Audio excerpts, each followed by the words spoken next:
কি জানেন এমন একটি মাদক আছে যা একজন মানুষকে টানা 3 দিন ঘুমাতে দেয় না, আর যখন শরীর ভেঙে পড়ে তখন 12 ঘন্টা বা তারও বেশি সময় অচেতন ঘুমে ডুবে থাকতে হয়। হ্যাঁ, এটা সেই বাবা নামক ইয়াবা মাদক। প্রশ্ন হলো, এই নেশা কি শুধু একজন মানুষকে ধ্বংস করছে, নাকি ধীরে ধীরে গিলে খাচ্ছে পুরো সমাজকে? আজ আমরা জানবো সেই ভয়ঙ্কর মাদক ইয়াবার অজানা কিছু বাস্তবতা।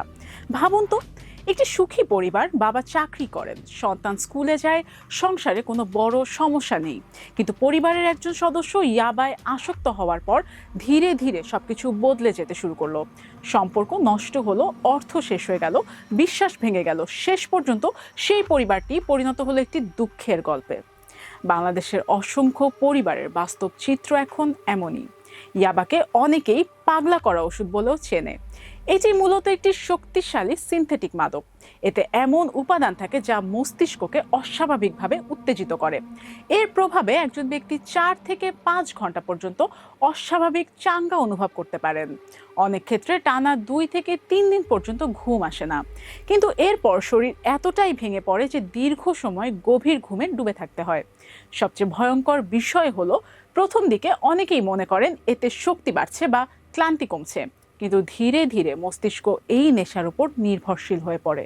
তখন ইয়াবা ছাড়া স্বাভাবিক জীবনই যেন অসম্ভব হয়ে যায়। বাংলাদেশে এই সমস্যা কতটা বড় তা বোঝা যায় বিভিন্ন সরকারি তথ্য থেকেই। স্বরাষ্ট্র মন্ত্রণালয়ের তথ্য অনুযায়ী দেশের মোট জনসংখ্যার একটি উল্লেখযোগ্য অংশ কোনো না কোনো ধরনের মাদকের সঙ্গে জড়িত।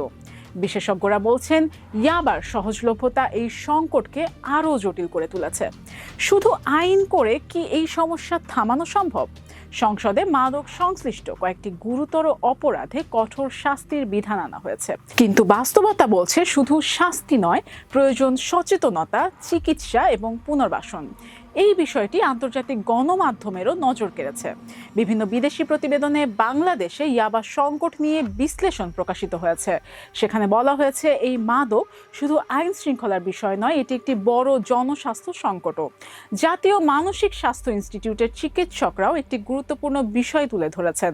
তাদের মতে, অনেক মানুষ হতাশা, উদ্বেগ, মানসিক চাপ কিংবা অন্য মানসিক সমস্যার কারণে মাদকের দিকে ঝুঁকে পড়েন। অথচ বাংলাদেশের সর্বশেষ জাতীয় মানসিক স্বাস্থ্য জরিপে দেখা গেছে, মানসিক স্বাস্থ্য সেবার প্রয়োজন এমন বিপুল সংখ্যক মানুষ কোনো চিকিৎসাই নেন না। আর এখানেই তৈরি হয় সবচেয়ে বড় ঝুঁকি। একজন মানুষ যখন মানসিক কষ্টের সমাধান চিকিৎসায় খুঁজে না পেয়ে মাদককে খুঁজতে শুরু করেন, তখন সেটি সাময়িক স্বস্তি দিলেও শেষ পর্যন্ত জীবনকে আরও গভীর অন্ধকারে ঠেলে দেয়। বিশেষজ্ঞদের মতে, অনেক ইয়াবা ব্যবহারকারী পরবর্তীতে নিজের নেশার খরচ চালাতে মাদক ব্যবসায়ও জড়িয়ে পড়েন। অর্থাৎ একজন ভুক্তভোগী ধীরে ধীরে আরেকটি সমস্যার কারণ হয়ে দাঁড়ান। এভাবেই একটি ব্যক্তিগত আসক্তি সামাজিক সংকটে রূপ নেয়। তাহলে সমাধান কোথায়?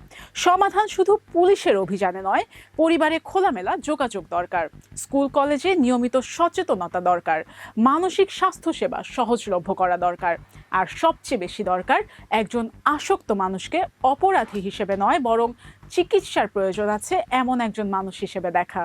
কারণ একটি ইয়াবা ট্যাবলেট হয়তো কয়েক ঘন্টার নেশা দেয়, কিন্তু এর মূল্য দিতে হয় বছরের পর বছর, কখনো নিজের জীবন দিয়ে, আবার কখনো পরিবারের সুখ দিয়ে, আবার কখনো বা পুরো সমাজকে চরম মূল্য দিতে হয়। তাই আজকের সবচেয়ে গুরুত্বপূর্ণ বার্তা একটাই: মাদক থেকে দূরে থাকুন, পরিবারকে সচেতন রাখুন, আর আপনার আশেপাশে কেউ যদি এই আসক্তির সঙ্গে লড়াই করে থাকেন, তাহলে তাকে অবহেলা নয়, চিকিৎসা এবং সহযোগিতার পথে নিয়ে আসুন। কারণ একটি সঠিক সিদ্ধান্তই হয়তো বাঁচিয়ে দিতে পারে একটি জীবন, একটি পরিবার, এমনকি একটি ভবিষ্যৎ। আফরিন প্রিয়া, টাইমস 24।